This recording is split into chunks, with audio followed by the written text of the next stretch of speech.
Una joven pareja de Great Falls tuvo una cita la noche del 2 de enero de 1956.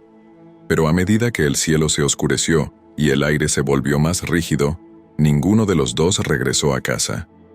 Eran Patricia Kalitsky, de 16 años, y Lloyd Dwayne Bogle, de 18. Patricia estaba en el tercer año de secundaria en ese momento, y aunque solo había conocido a Dwayne un mes antes en la boda de su prima, los dos parecían estar enamorados el uno del otro y pasarían bastante tiempo juntos. Dwayne y Patricia fueron vistos con vida por última vez alrededor de las 09:00 p.m., dejando el camino de Pete en un restaurante en el área de Great Falls. Luego se dirigieron hacia el oeste desde Central Avenue, hacia un conocido carril de amantes ubicado cerca del Parque Wadsworth. No se volvió a saber de Patricia ni de Dwayne.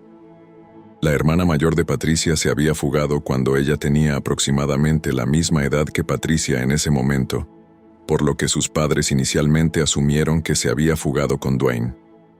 Dwayne era un aviador destinado en la base de la Fuerza Aérea de Malmstrom, donde recientemente había ascendido al rango de sargento de segunda clase. Aquí fue asignado al 29º Escuadrón de Cazas Interceptores.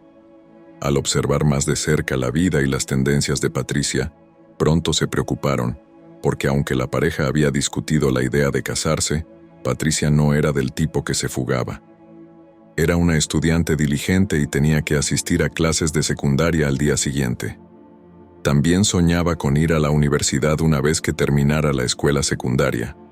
Además de esto, se sabía que la pareja respetaba el toque de queda de Patricia, y no se esperaba que permanecieran fuera hasta tarde. Dwayne también fue bien aceptado por la familia de Patricia, quienes lo consideraban parte de la familia. En definitiva, la pareja no tenía motivos para desaparecer voluntariamente. Esa misma noche, 2 mujeres y 2 aviadores pasaron junto a un hombre que yacía en el suelo entre un coche y un árbol. No pensaron mucho en este avistamiento, y simplemente asumieron que el hombre estaba demasiado ebrio para conducir, y simplemente se había desmayado en el suelo junto a su automóvil. Si se hubieran detenido y examinado al hombre, habrían descubierto que, de hecho, estaba fallecido. A la mañana siguiente, el 3 de enero de 1956, 3 jóvenes estaban dando un paseo por la zona de Great Falls y descubrieron los restos de Lloyd Dwayne Bogle, de 18 años.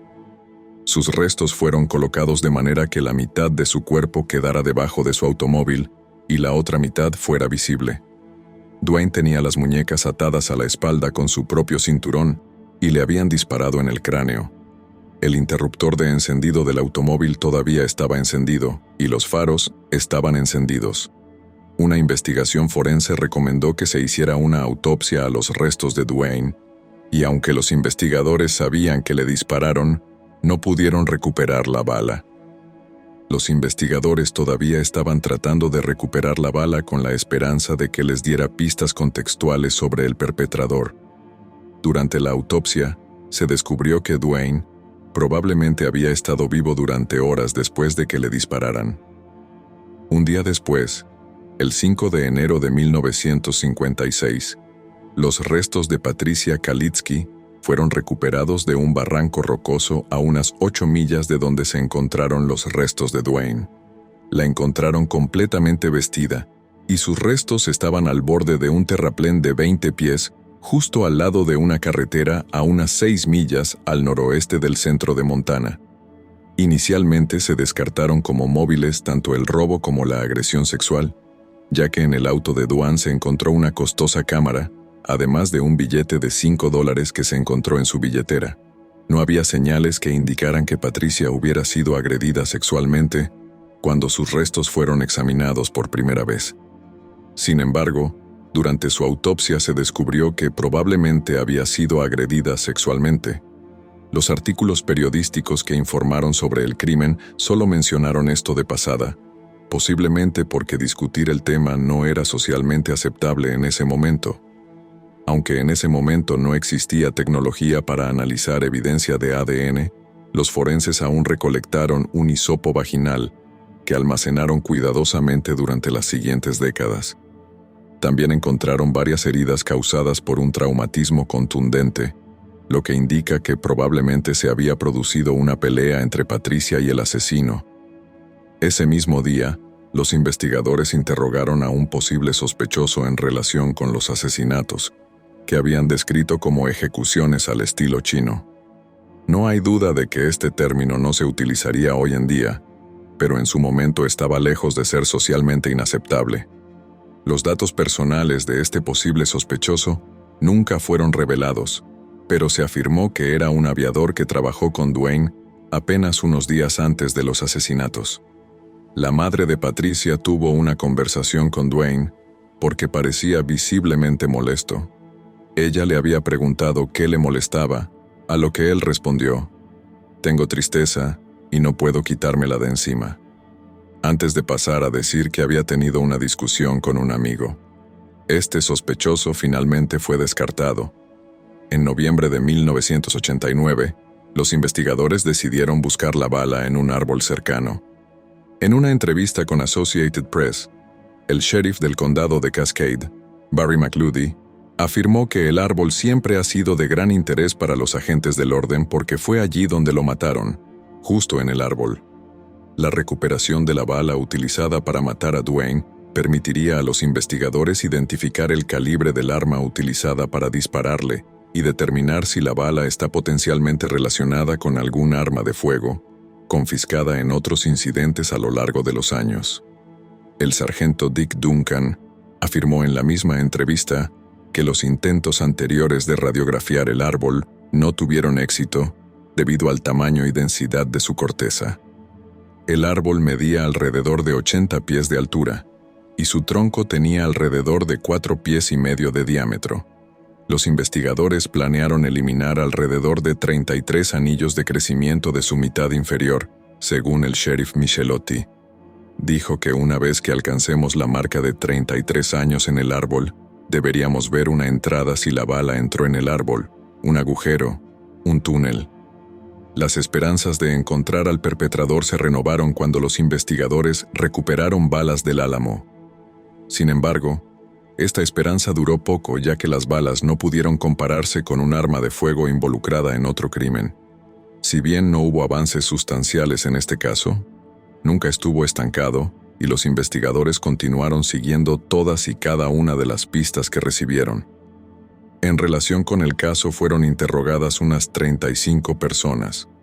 Uno de los posibles sospechosos en este caso era Edward Wayne Edwards, que había sido arrestado en Montana en 1956 por robo.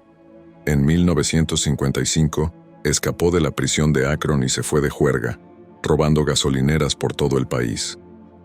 En 1961, fue incluido en la lista de los más buscados del FBI, después de lo cual fue capturado en 1962.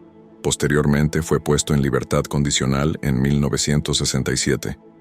No fue hasta 2009 que fue arrestado nuevamente, y en 2010 se declaró culpable de matar a Billy, de 429 años, Lavaco, Judith Straub, de 18 años, Tim Hack, de 19 años, y Kelly Drew, de 19 años. Posteriormente, Edwards confesó haber matado a Danny Lowe Glockner, de 25 años, en 2011.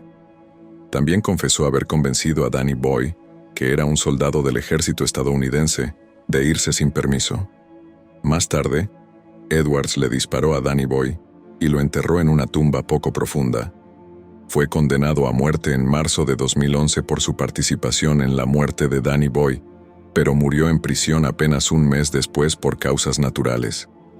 El punto metafórico de conexión entre Edwards y los asesinatos de Kalitzky Bogle era su mo.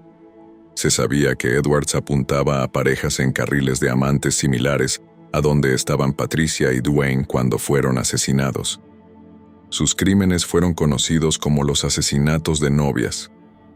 Otro sospechoso de los asesinatos fue James Joseph Whitey Bulger, un conocido criminal de la zona.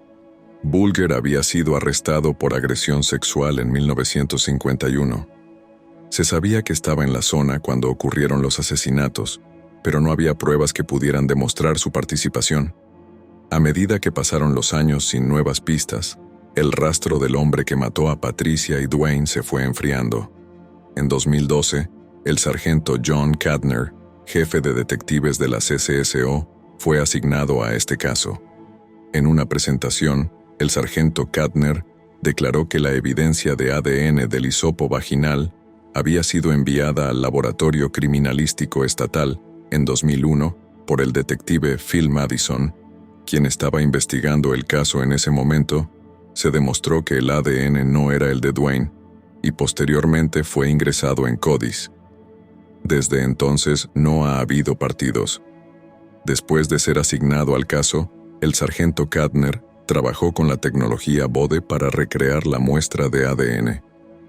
En 2019, habían recreado con éxito la muestra recuperada. Esta vez, además de compararlo con las muestras ingresadas en CODIS, también decidieron compararlo con el ADN enviado por miembros del público a bases de datos de ADN de código abierto.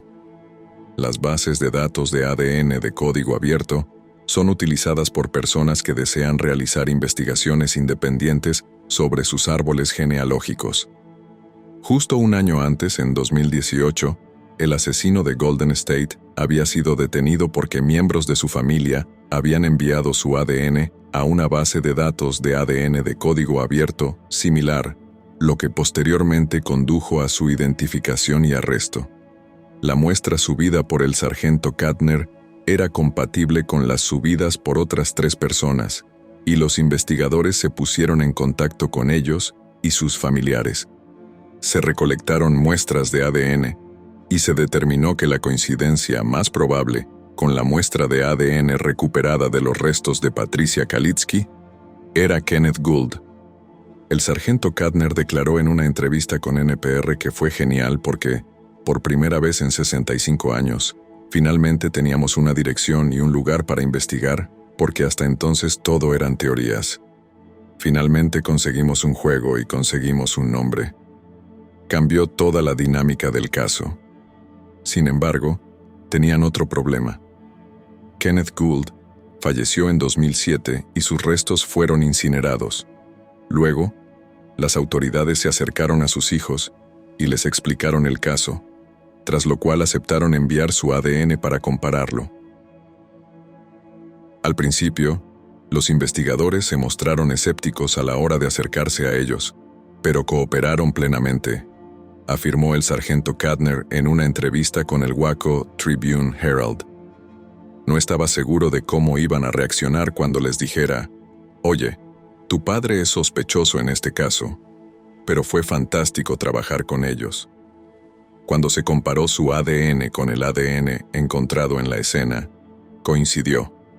Kenneth Gould era un nativo de Great Falls que era conocido por montar a caballo por la zona del camino de los viñedos donde se habían encontrado los restos de Patricia. Vivió cerca de los padres de Patricia en un momento, pero más allá de esto, no tenía ninguna conexión ni con Patricia ni con Dwayne. Cuando Kenneth Gould tenía 25 años, se casó con una joven de 16 años, que es la misma edad que tenía Patricia en el momento de los asesinatos. Un mes después de los asesinatos, Kenneth Gould desarraigó toda su vida y mudó a su familia a Tracy antes de mudarse a Geraldine, luego a Hamilton, antes de finalmente mudarse del estado de Montana a Missouri, para nunca regresar. Finalmente se anunció que Kenneth Gould era el sospechoso más probable de los asesinatos, ya que ya había fallecido en ese momento, y por lo tanto, su culpabilidad no podía probarse de manera irrefutable sin un juicio justo, afirmó el sargento Cadner. Obviamente no puedo ponerle el arma en la mano. Pero cuando pones todo junto, no tengo ninguna duda de que él es el sospechoso. Según los informes, la hija de Kenneth Gould le dijo al sargento: «Nunca se sabe». Algunas personas simplemente tienen secretos que nunca le contaron a nadie. Finalmente se contactó a las familias de Dwayne Bogle y Patricia Kalitsky y se les ofreció el cierre que habían estado esperando durante más de 65 años.